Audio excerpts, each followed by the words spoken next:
Welcome to the Moral Courage Podcast, lessons from the study of Rabbi Harold M. Schulweis of blessed memory, a podcast addressing today's trends and headlines through interviews and conversations with Jewish leaders, inspired by the works of Rabbi Harold M. Schulweis that make Jewish wisdom more accessible, inclusive, and relevant to today's complicated world. Our guests share their Jewish journeys and discuss how Rabbi Schulweis's wisdom provides inspiration and guidance to us today. Hosted by Rabbi Ari Averbach, Senior Rabbi at Temple Etz Chaim in Thousand Oaks, California, and board member of the Harold M. Schulweis Institute, an affiliate of Valley Beth Shalom in Encino, California. Hi, this is Rabbi Ari Averbach, and we're here with Moral Courage, where we look into the life and times and the thoughts of Rabbi Harold Schulweis, who even now, 10 years after his death, continues to inspire leaders in our community. We're talking this week with Rabbi Benay Lappe, the incredible Rabbi Lappe. She started the SVARA Yeshiva in Chicago, which is an incredible institution. And we spend most of the conversation talking about how she became a rabbi, her journey towards the rabbinate, and how it really hinged on a brief encounter with Rabbi Schulweis. So I'm so happy to share it with you. Here now is our conversation. I am so happy to see you, Rabbi Benay Lappe. How wonderful to have you join me here. I love the books behind you.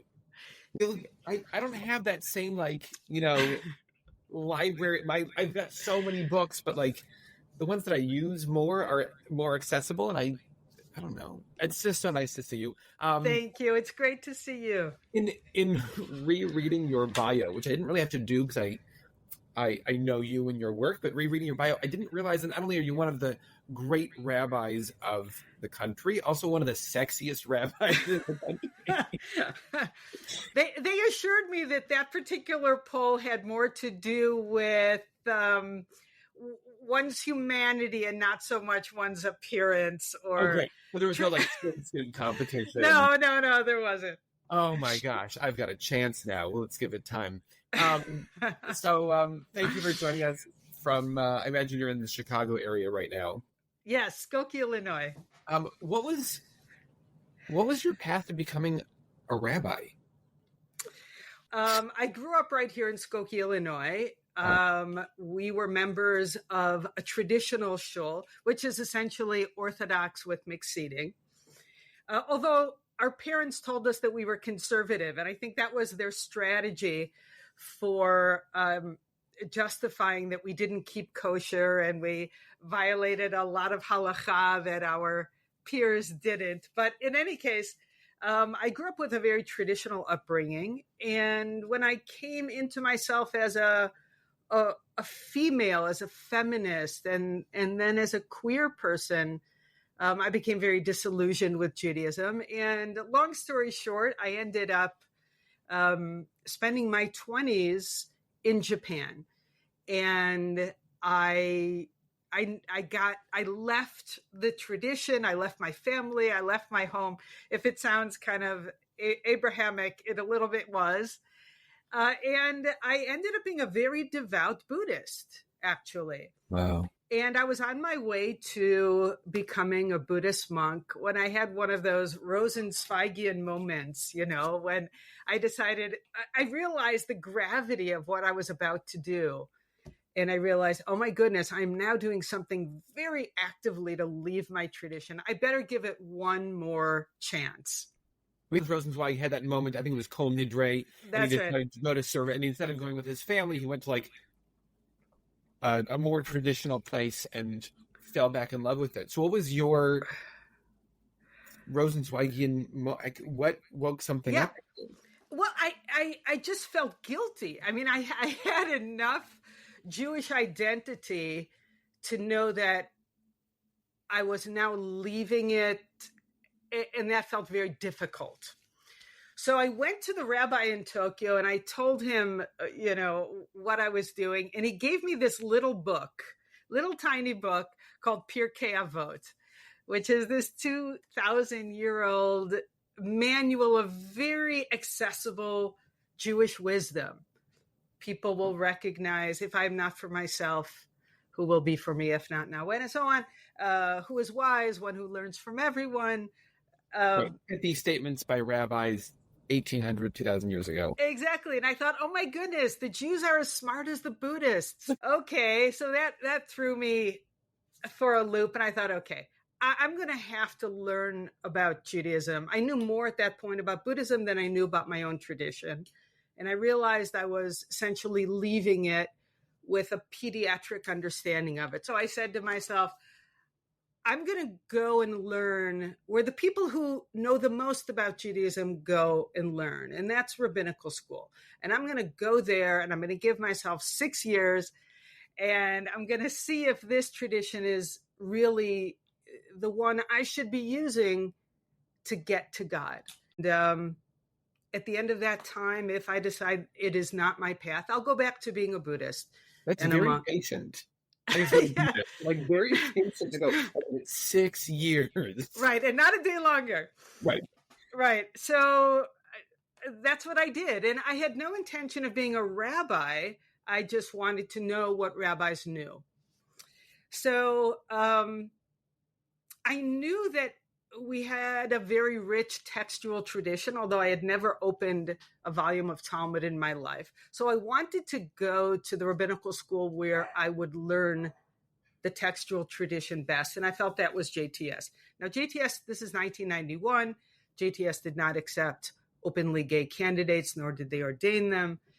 So after having been out as a gay activist for a decade, I went into the closet. There was no internet back then, and they couldn't figure out too easily what my history was. And I went into the closet for 6 years to, as my students have given me the language for, to Robin Hood the tradition, to bring it back to the queer community. So, and that's what I did. And that's where I discovered Talmud. I've got 100 follow-up questions. We'll get to some of them. Do you merge any of your Buddhism now, or was that an interesting time in your life that you left in Japan? Yeah, if you were to enter SVARA Beit Midrash, SVARA is the yeshiva that I founded 20 years ago, you would recognize, you would feel a kind of Eastern inflection. You would feel the sensibility of Buddhism. Although I no longer sit in meditation as my spiritual practice, Talmud study is my spiritual practice, although the way that I do it and the mindset with which I teach it really is deeply influenced by Buddhism. Did you play it straight in rabbinical school? Do you have date male rabbinical students, or you just kind of play it ace and you kind of focus on your studies? Yeah, I had to allow them to assume I was straight, and my strategy to do that was to live so far away from the other students, for one thing, that I couldn't reasonably be invited to Shabbos dinner at anyone's house. So I wouldn't. All on the Upper West Side in Morningside Heights or whatever. Yeah, and I lived in Brooklyn.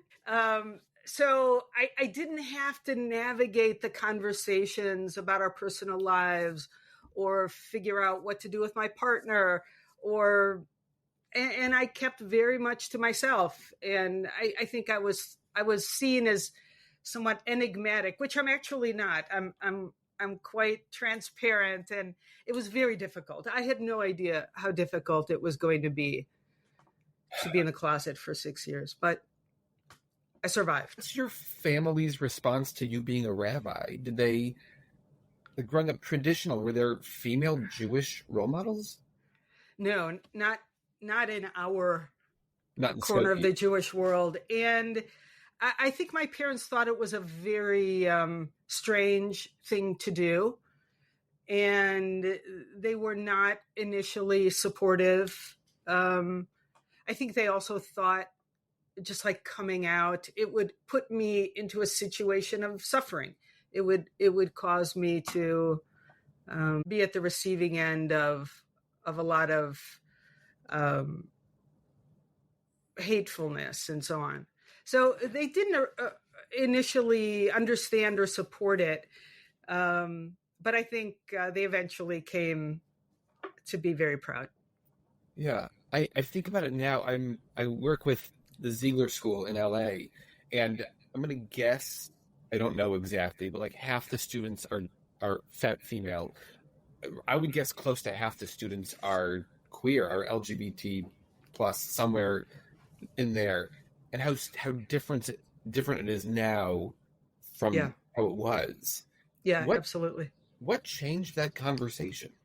Oh, so many things.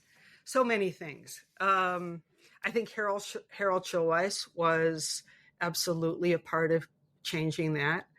I think queer people living as active Jews in the Jewish world, seeing that it didn't cause the walls to fall down. On the contrary, it was a good thing, not a bad thing. That queer people wanted in, not to tear down the tradition, but to be a part of it and to have it be a part of their lives and to grow it. Did the movie Trembling Before God help? Was that not part of the conversation because people didn't see it? How did that? Oh no, I think that definitely was part of the conversation. I think there were 1,000 data points that finally led to the powers that be of the conservative movement. That's what I was a part of. Realizing that this is not an issue of some other community, but it's our issue as well. But they were a little slow in doing that, and I think they turned off a lot of people. Right. And was there a part of you going, I should have gone to a more accepting, more progressive school because I could be my full self, or you thought this is where you learn Judaism and Talmud? No, I never regretted that decision to go to JTS. It broke my heart to, I'm not going to say lie to my teachers, but to hide from my teachers and not be able to be honest about myself with my teachers. I hope that my teachers are now proud of me and the work that I've done. I'm sure. How long after ordination do you email or call or sit down for a coffee with, I won't name names, but some of these very heady, very traditional teachers and say, by the way, or do you gotta like let it go and at some point, like, that's not their business and who cares? You know, for 6 years I planned the grand coming out party, the celebration at which, a couple of days after ordination, everyone I knew would be invited. And I actually I sent out the invitations. We had the band, multiple bands, the DJ, the caterer, the whole thing. And 2 days before ordination, I get called into the dean's office. And apparently he had heard from some anonymous caller who called the seminary to say that Benay Lappe is a lesbian and how could you ordain her? And I was confronted by Bill Lebo, who was the dean at the time. And he essentially said, is this true? He said, this caller called to tell us that you've had a commitment ceremony with your partner, that you're a member of the Gay and Lesbian Synagogue, CBST, in New York, and that you're a lesbian. And after 2 hours of trying to not answer his questions, he finally said, if you do not answer my questions, I will not ordain you.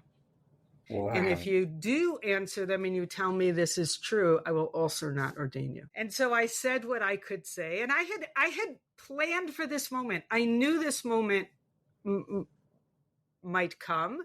I knew of other rabbinic students who went into the closet to go to JTS who had been called into the dean's office and had one of those moments and been kicked out. And I had planned to lie. I knew that if that happened, I would lie because the question was wrong. And I had no idea how difficult it was going to be to lie. And so I said what I could say that was true. And I said, no, I have not had a commitment ceremony. That was true. Turned out my partner was an identical twin. And her identical twin had just had a commitment ceremony. So there was some confusion on that part, in that way by the caller, but I had not had a commitment ceremony. 2, yes, I was a member of the Gay and Lesbian Synagogue. I admitted that, but I said, we have an intern from JTS there. What difference does it make? The synagogue has gay and lesbian and straight people. It's neither here nor there. And I was silent on the final question, are you a lesbian? And he finally said to me, the central question still remains. And I said, the answer to the central question is no. So on the one hand, I gave him what he needed, which was the lie, but the answer to his question. And I tried to maintain some sense of, I don't know if integrity at this point is the word, but I tried to tell myself that no to the central question was no to the question, to the central issue of him asking me the question, and the notion that being queer was a disqualification to the rabbinate. Nevertheless, I was ordained, in fact, 2 days later, but I wanted my certificate of ordination to hang on the wall. And it was still in the calligrapher's hands.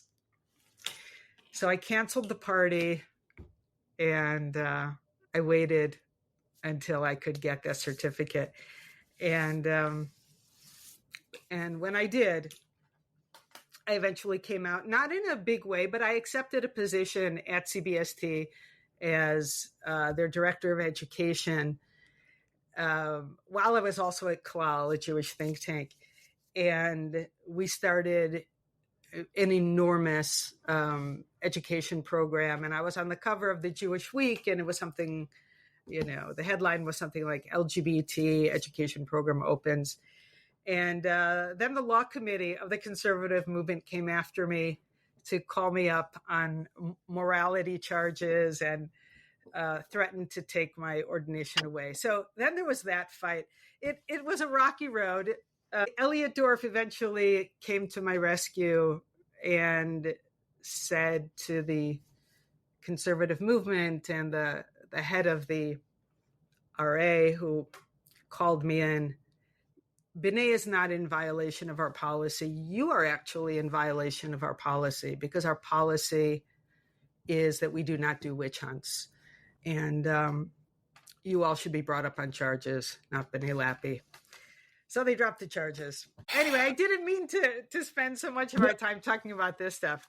No, I mean, like I didn't know that part of the story. I had classmates who were out, who were queer, and I don't remember what year it changed and it was allowed to be, but it was somewhere right before I entered rabbinical school. And some of my classmates were saying that they applied 3 years earlier or something and were told they can't be admitted.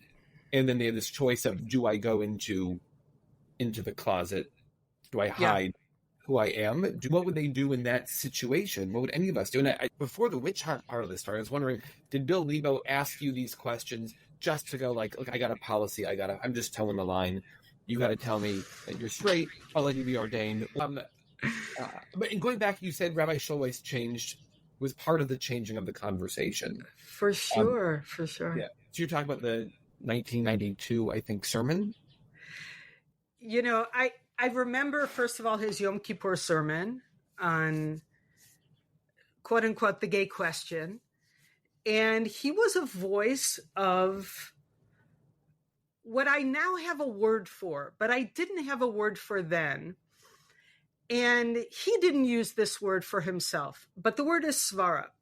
It's moral intuition, moral conscience. He spoke not only from that place as a legitimate representative of the conservative movement and a leader of it, he also spoke to the necessity of Jewish law, of halacha, to incorporate moral conscience.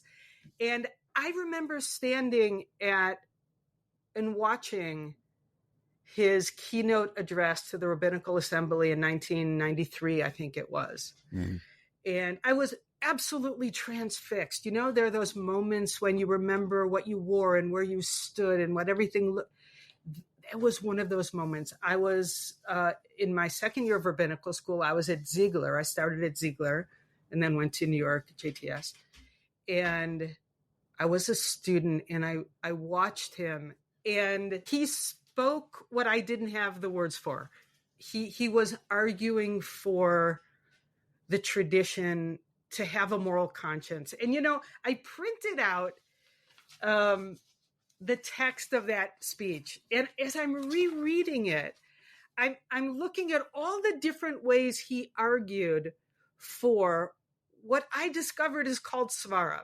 Now, SVARA is this notion that I discovered in the Talmud when I learned it, which I translate as moral intuition. And it is one of the 5 sources of Jewish law that you can cite to change the law.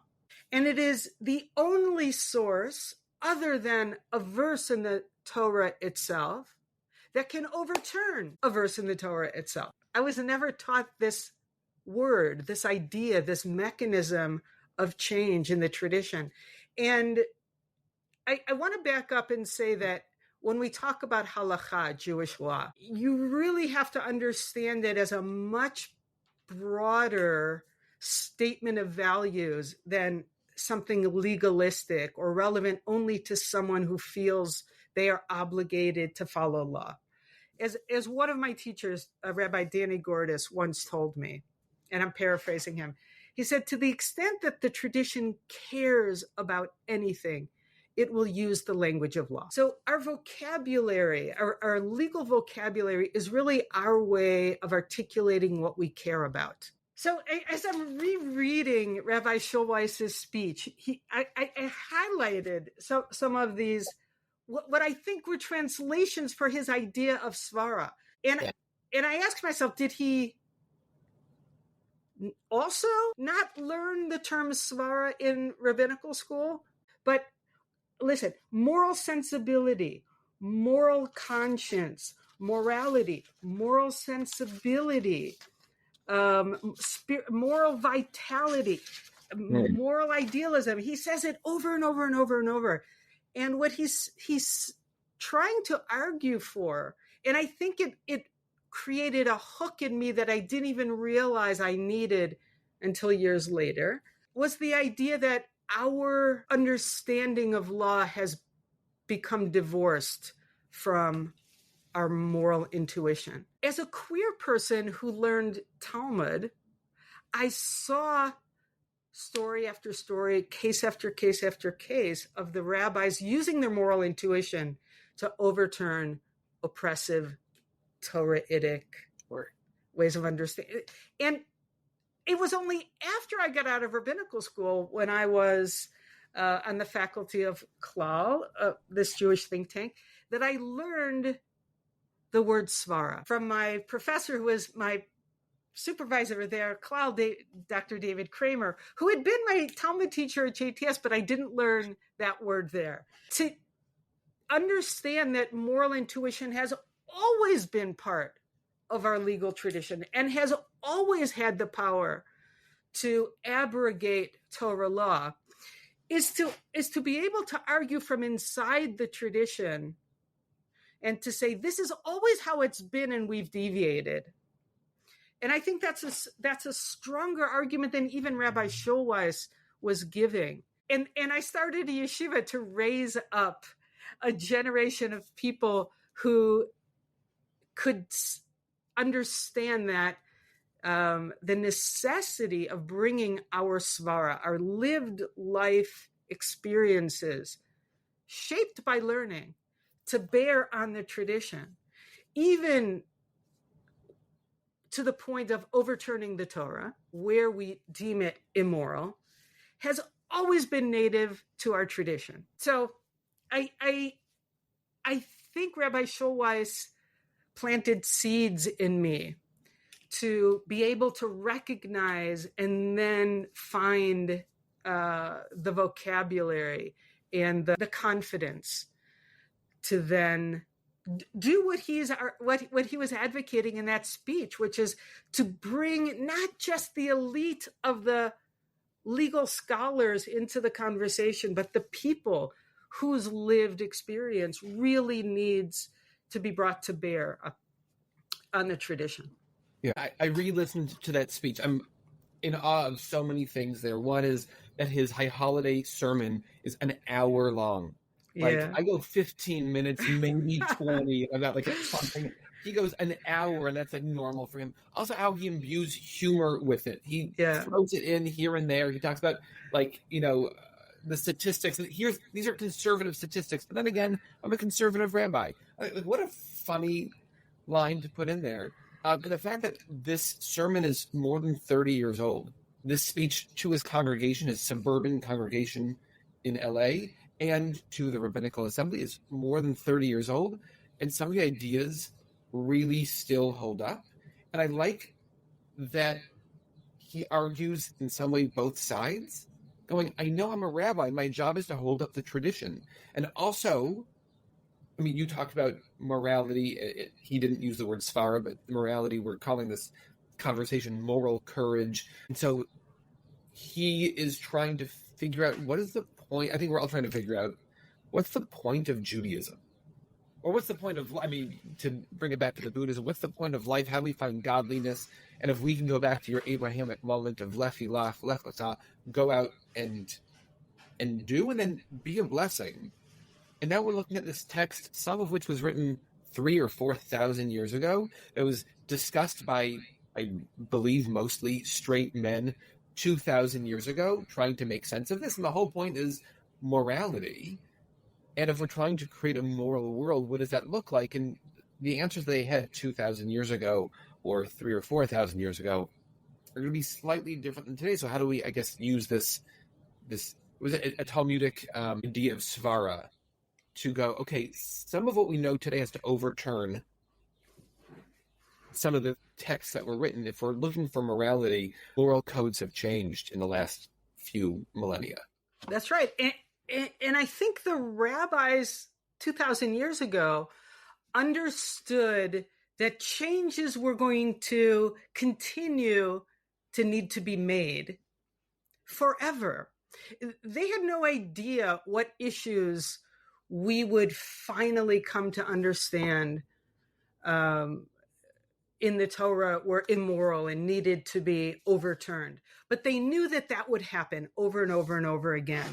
And so they bequeathed us this game plan, an instruction manual for how to do that Jewishly. And that's called the Talmud. And it's just a gigantic multi-volume compendium of case after case after case of them doing the same thing on the issues that they understood to be morally compelling, and issues that they needed to overturn in the Torah.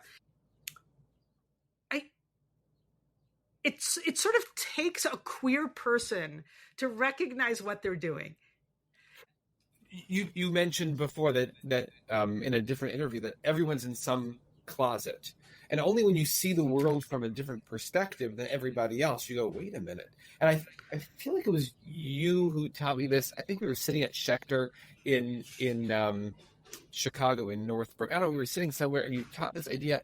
And I understood the Talmud from our conversation, which is essentially the Talmud is this compendium, this 5,400 page volume of what do you do when the world doesn't make sense? What do you do when the world that your parents tried to hand you isn't the world as it is anymore? Which I think makes it relevant for people today all over the place. And people go, this is weird and it's foreign and it's a hurdle to get into the Aramaic. The central question from the first words, when do we say Shema in the evening, is going, there used to be a temple and it doesn't exist. How do you be Jewish in the world that doesn't exist anymore? And then to think of it through Svara's eyes is, that same question, how do you be Jewish in a world that doesn't exist the way it did a generation ago?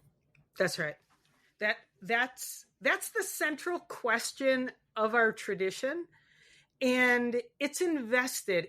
The entire Jewish enterprise is designed to create human beings who can respond to that moment carefully, intelligently, thoughtfully, and not out of a place of fear or refusal to accept loss. Because in those moments, which I call crash, in those moments when our grand inherited stories of how the world is supposed to be no longer work because we realize that isn't the way the world works for a variety of reasons. We have to be the kind of person who cannot revert to an old way simply because it's familiar or secure, or we get to keep our goodies. Nor should we be the people who just leave and say, oh, the whole thing's over. The whole thing was a crock. I'm out of here.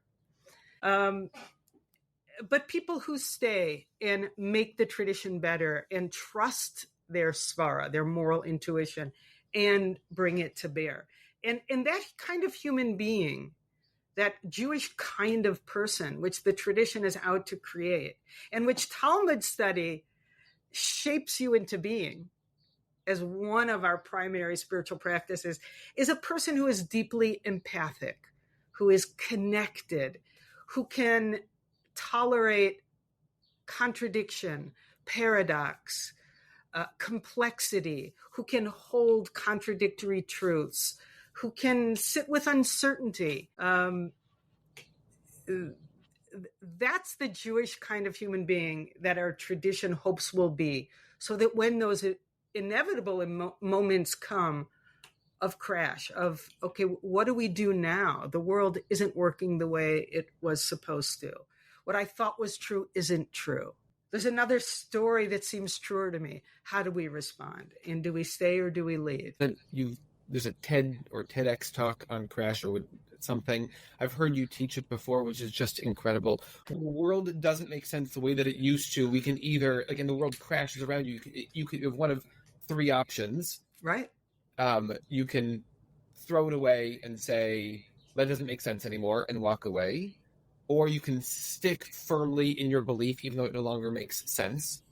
And so it's a strange one. Or you find this third option, which you adapt. Exactly.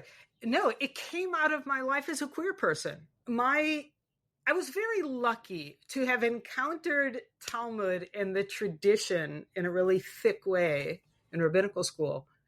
After having come out, after having tried not to come out, after denying to myself and the world who I was, then after going, that's what I call option one, denying the new information, reverting to an old story, and then realizing, no, who I am is good, but my tradition is completely bad, and leaving it, going to Japan, becoming a Buddhist, and so on. And then realizing that I was really never going to be whole as a Jew. I was incarnated as a Jew. That's who I am. And I'm never going to be whole until I figure out a way to integrate Judaism into my truth as a queer person. And going back to rabbinical school and Talmud and so on, that was my option three. That I encountered Talmud after having been through these three moves gave me a wireframe or a set of glasses that allowed me to see those exact same three moves happening in the tradition and in our history. And I saw that the rabbis were advocating for option three, and they were giving example after example after example how to do that.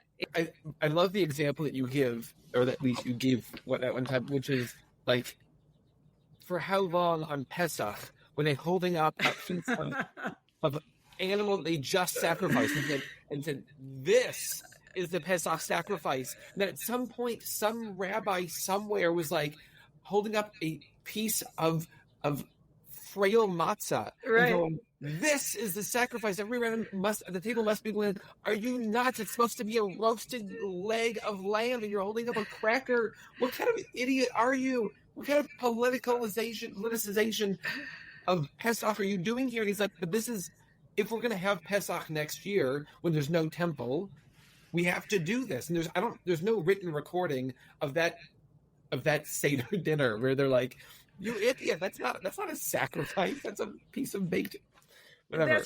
That's right. But what we do have are numbers.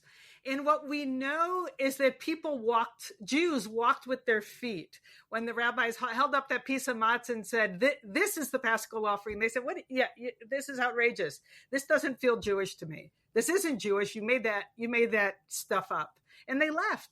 90 to 90% of Jews after the destruction left Judaism because they couldn't believe in this newfangled way to do Jewish. But a tiny, tiny minority said, "You know what? You're making this up, rabbis. I get what you're doing. This feels thin. It feels inauthentic. It doesn't feel Jewish to me, but it will to my grandchildren." And they went along. And those are our ancestors, spiritual or biological. Those are the ones who said, "I get it. I'm in the swing generation. I'm in the crash generation. And I'm not sure if this is ever going to really work for me. But we're building something that will get thicker and thicker, and it'll work for our grandchildren." And we had a pretty good run. We had a 2,000-year run on that approach until we stopped using, our moral intuition, our SVARA. And those who knew that was part of the system suppressed it because they were afraid of change. And they didn't trust one another, I think, nor did they trust their students with the power of that mechanism. And it's enormous. Right. And so they suppressed that. And our tradition has gotten frozen and fossilized and impoverished. And, what SVARA the yeshiva is about is raising up a generation of courageous, bold people who will learn how the tradition works and who come from the margins and know truths that the tradition has been missing and that the tradition needs to be more liberatory. Okay, here's a shameful bragging moment. Yeah. We started with 12 people 21 years ago. And this surfacing of how their tradition actually works, it's what I call traditionally radical. It's a radical, brave, courageous tradition that trusts us and honors those who have something from the margins to bring. So we had 42,000 students last year. And you know what? That's the shameful brag. Like Rabbi Akiva, right? Rabbi Akiva goes out, right? Nothing and nobody, and comes back with 40,000 students. So you've bested him. Wow. And I rereading Rabbi Schulweiss's keynote speech from 1993. He calls for the movement of a halacha of moral conscience, and I'm not sure. I don't think that is going to be the conservative movement moving forward. But I think the students who are coming up through SVARA, they're creating a movement of people who are passionate about the tradition. You don't get someone passionate about a tradition unless you've kept them out of it. And they get invited back and see that they're essential to it. And they see that tradition actually has the moral courage that they've used to keep themselves alive, to survive, that they know is true and right. It's a very important combination. And I think that movement that Rabbi Schulweiss was talking about is happening. I think he's smiling down on the Svarniks. How did SVARA start? Did it start with klal and you heard the word SVARA and you go, I got it? Or how do you even decide you're going to do something so radical? Yeah, there was a moment. There were years of fantasy of, oh my goodness, if I could only learn in a place where I could bring my whole self. So even after being 6 years in rabbinical school, because I learned everything I learned in the closet, there was a way in which it still wasn't integrated into my life. And I knew I personally needed to start all over. I needed to learn in a yeshiva of my peers where I could be myself. But that wasn't enough to get me to start SVARA. And I'll tell you, I know that the day that I made up my mind, it was June of 2003. I was in New York City. I was sitting on a subway and I opened up the New York Times, and the headline read, Supreme Court overturned sodomy laws. It was the Lawrence decision. And I started to weep. And because I remembered when I was born, it was a felony to live as a gay person in all 50 states. And when I realized that I was gay, I knew two things. Number one, they put people like me in jail because it was still a felony in half the states of our country. And two, I already knew at 16, 17 years old, I had learned that who I was against God and Torah. That's what I had taken in. And I sat on that train and I wept because I knew no gay kid was ever going to come out again and think they put people like me in jail. The world had changed in that moment. And I knew that the world had just changed because queer people went to law school, because that case went to the Supreme Court because Lambda Legal brought it. Lambda Legal, an LGBTQ legal advocacy organization. The world had just changed because queer people went to law school. And I realized in that moment that the Jewish world was not going to change until queer people went to yeshiva as queer people. And I knew that day, that's the yeshiva I want to create. And that's what I did. And, it turns out that it's not just queer people who have something to say about queerness in Judaism, but queer people have something to say about a lot of things. And there are a lot of other people on the margins who are sort of queer in the small q sense, not because of gender or sexuality, but because of race or disability or neurodiversity, any number of issues that give them profound insights that the tradition needs them to bring. And that's what we're up to. Amazing. And you chose Skokie because that's where you're from, or would it make more sense to have been in New York, San Francisco, LA, whatever, or who cares? So SVARA started out in Chicago. Even though we had programs at GTU in Berkeley, the Graduate Theological Union, in those early years, and we would travel to different cities.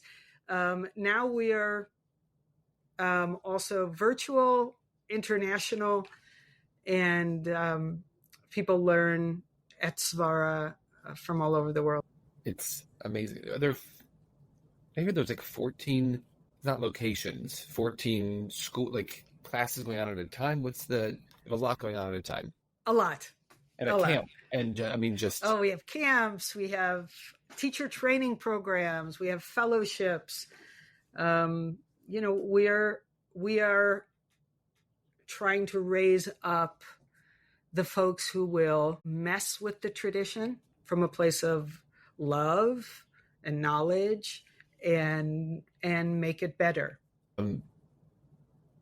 In what areas of the contemporary world, politics, community, interpersonal, whatever, is SVARA, is moral courage most needed now? Oh my goodness. It's needed everywhere. Yeah. It's always needed everywhere. It's needed as an aspect of our humanity.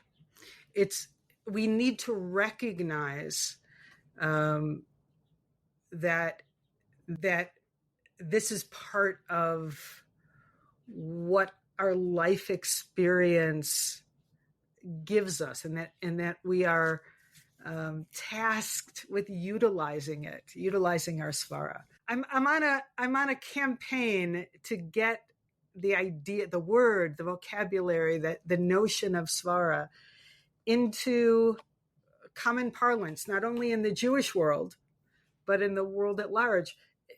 Why is it that Hebrew school kids are taught Shabbat and tzedakah, charity, maybe tikkun olam, right? Fixing the world. Well, they should be taught SVARA. They should be taught that their tradition trusts them to have access to be able to make their best guess, not to know for sure. On the contrary, to hold their best guess lightly, but to be able to and to be required to make their best guess as to what God wants of us, what the right thing is. And we're going to get it wrong sometimes, but we're going to do a lot worse if we sit on our hands and say, who am I to say? I love that. I also believe that kids shouldn't be taught tzedakah. I agree with you. I'm just kidding. But yeah, I mean, that's wonderful. I teach our high school class over here. It's one, I guess I didn't have the word for it either, and now I do. And so we've got a few more classes this year, and I'll use this word. But it's what we try to teach them is not only Judaism, but how does Judaism make sense for you today when you have a smartphone and all the people that you need to be connected to are right there, when you have everything, the whole world at your fingertips? How do you have some sort of morality, some sort of conscience, some sort of courage in this? Your answer before, I mean, reminded me, we asked my wife's grandparents, we sat them down on the couch and videoed them and said, in your life, in your 90, whatever it was years, what's been the biggest change? Like, is it television? Is it computers, the internet? We had our closed-minded ideas, and they said compassion. They said when we were kids, there was a world of, in their memory of it, there was a world of compassion. People took care of each other, and now that doesn't exist. We are closed-minded. We are angry. We don't have this kindness in us in the same way. And so to teach that there's supposed to be morality undergirding what we do, to teach what Schulweis and Dorff were able to help plant seeds that you and other people like you can, change the world. It's amazing. Rabbi, the late Menachem Elon, who was the former Deputy Chief Justice of the Supreme Court in Israel and the world's authority on Jewish law, defined SVARA as requiring a broad experience of the world and deep insight into human beings and their relationships. And I think what you're saying about compassion is a part of SVARA. In order to have SVARA, you have to understand other people. You have to be in relationship with lots of different kinds of people to develop and refine your SVARA. And I think the isolation that is increasing in our world as a result of screens, particularly among teens, is going to diminish our ability to grow our SVARA. Yeah. Yeah. All right. So this has been such a delight. I have one last question, which is there a text that you're grappling with, a text that is directing you right now? Maybe it's one you've been struggling with for 30 years, or maybe it's something new. You know what? There is a text that I love and am struggling with, and I know there's something there that I'm not getting, and it's just delicious. Okay, so it's this text that's been grabbing me for the last couple of years. It's in Bava Metzia 85b, and here's how it goes. So Reish Lakish has taken up the task of marking the rabbis' graves, so people don't stumble upon a grave and become impure for a variety of reasons. That's what he's doing. And he can't find the great Rabbi Chia's grave. And he thinks to himself, why can't I find this grave? Does this mean that I wasn't as great as Rabbi Chia? And he cries out to the heavens, and a voice from heaven comes out and says, you knew as much as Rabbi Chia. You were as great a student as Rabbi Chia. You were as great a scholar as Rabbi Chia. But Rabbi Chia was greater because he spread Torah more than you. And then comes the story of how Rabbi Chia spreads Torah. So here's the story. Rabbi Chia and Rabbi Hanina, his student, are arguing about something. And Rabbi Hanina, the student, says to his teacher, "You're arguing with me? I'm so great that if Torah were forgotten from Israel, I could reconstitute the entirety of Torah from my own intellect. I could think it all back up again and recreate it. That's how great I am."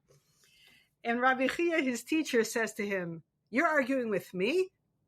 I'm so great that what I do ensures that the Torah will never be forgotten from Israel." And what is it that I do? I plant, this is the part that totally vexes me. Okay. I plant flax, and when the flax grows, I weave rope out of it.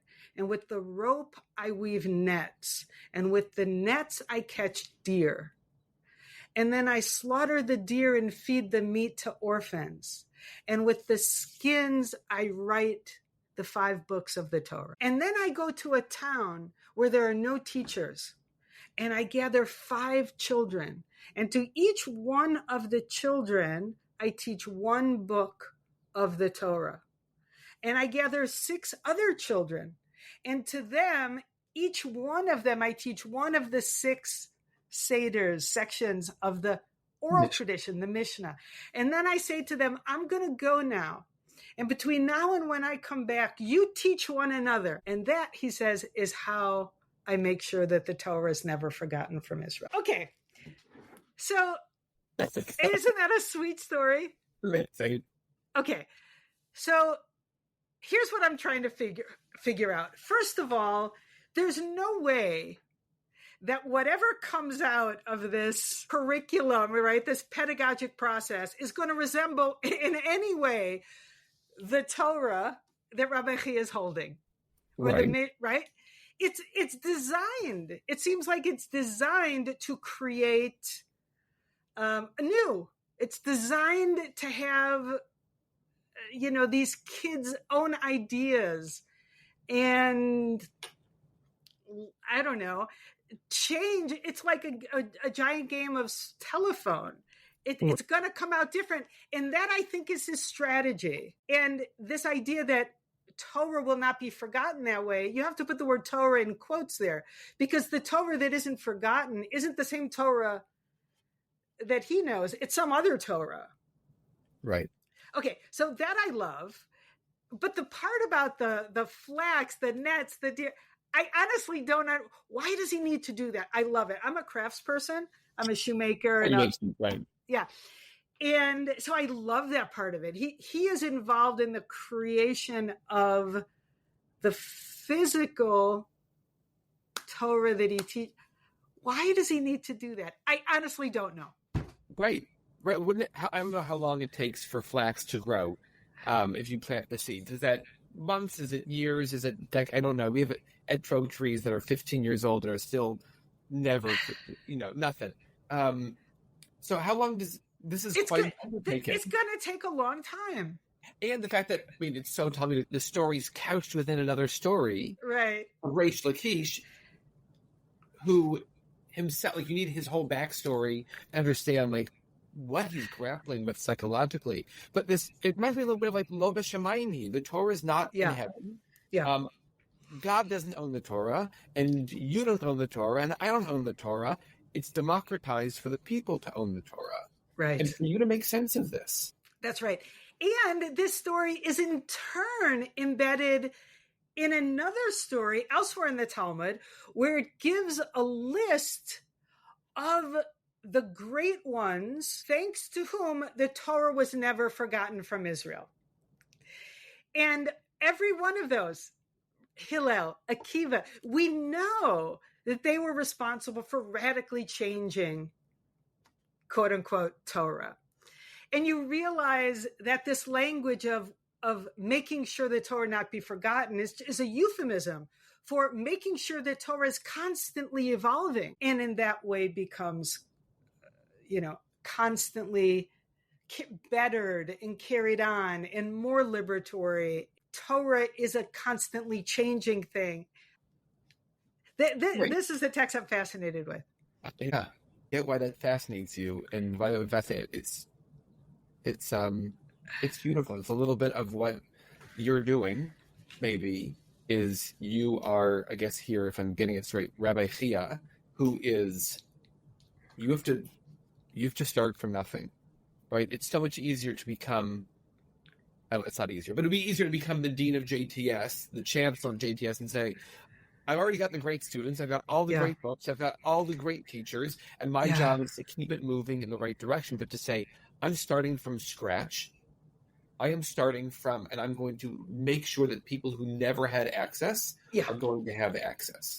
Yeah. And if that means that I have to literally catch a deer and shecht it, then this is what I'm going to do so that I can go out and teach my Torah. And the thing about what you're saying, people who aren't the ones who are in rabbinical school or already scholars or already steeped in the tradition, that's an important piece of this process, right? Rabbi Chia, says Rashi, goes to a town where there are no teachers. These are not kids who are already steeped in the tradition. They're blank slates. And there's something, we know that the early rabbis were disproportionately converts or children of converts. And the early adherents to rabbinic Judaism were not mostly the adherents of the old biblical tradition. That's not an accident. There's a way in which the players in a new iteration of a tradition need to be unencumbered by the baggage of, but this is how it used to be. This is authentic. And, this new thing doesn't feel Jewish. So I think the key is making sure we give access to the people who have never had the opportunity, who are not so invested in how the old system works that they're not able to bring their SVARA to make the tradition better. I just, what can I add to that? Thanks for being part of this conversation. You're incredible. I look forward to sharing your Torah with as many people as I can. Thanks for planting that within me. Thank you. Is there anything else that we wanted to cover today? I don't think so. Nope. Yeah, and what he says is, blah, blah, blah. The character of modernity is summed up in Peter Berger's phrase in the shift, quote, from faith to choice. Here it is. They will not be told what to eat, where to eat, when to rest, where to rest, how long to rest, when to marry, whom to marry, where to marry, whom to mourn, how long to mourn, where to mourn. In short, modern Jewish consciousness is less proud of being chosen than in choosing. Anyway. Yeah. I'm glad you found it. Yeah. I'm so grateful for this opportunity to be reminded of how much Harold Schulweis influenced me and how much those hooks that he gave me in the early days of my learning were responsible for catching the ideas and the vision that I was eventually able to use to start this yeshiva. I didn't realize how much he is part of my lineage, and I'm very, very, very proud to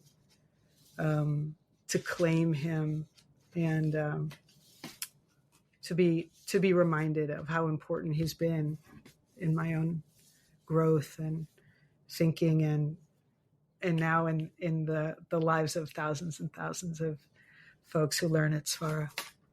Yeah. Well, thank you. Thank you. This was such a delight. Yeah.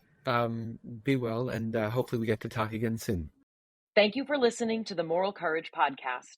We are produced by the Harold M. Schulweis Institute at Valley Beth Shalom, which supports these podcasts in addition to educational programs within Valley Beth Shalom, the Schulweiss Library, changing exhibitions at the Liner Chapel at VBS, Jewish World Watch, and the Jewish Community Children's Choir. The Moral Courage podcast is hosted by Rabbi Ari Averbach. Our consulting producer is Esther Kostanowitz. Our technical producer is Eric Weiser. We are grateful for the support of the Institute and Haley Lazitsky-Weiser at SadClown Productions. To learn more about Rabbi Schulweiss or to make a donation to help support these podcasts, visit the Institute website at hmsi.info.